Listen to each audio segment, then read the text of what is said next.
So I watched a really good video that Barrel and Hatchet uploaded last night called How to Pick the Best Optic for Your Rifle. And it was an extremely good video.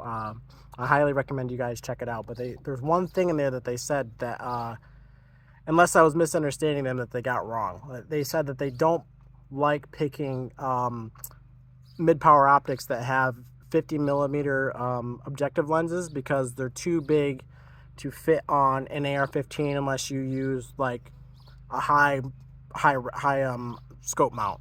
And then I had a lot of really good points on why picking a high scope mount with a scope on an AR-15 is a bad idea. And I agreed with them on everything except for the math, because I've got a 50 millimeter Night Force on my AR-15 and I'm not using a high mount. This is just a 39 millimeter Reptilian mount, which is like the 154 if you convert it to inches, which at least I thought was standard mount. It's not high, like it's not a 193 or a 2 something.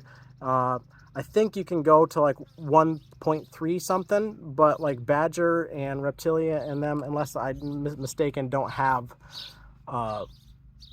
scope mounts that are that low, which for precision shooting or prone shooting, lower is better. I agree with them there. You don't want a scope where optic on top being high with night vision or whatnot, that's fine, but they're correct with the scope. You want to try to get down into it. So all of that was correct, except for the part where they said that a 50 millimeter is too big and they prefer a 40 millimeter, or I think they said 45.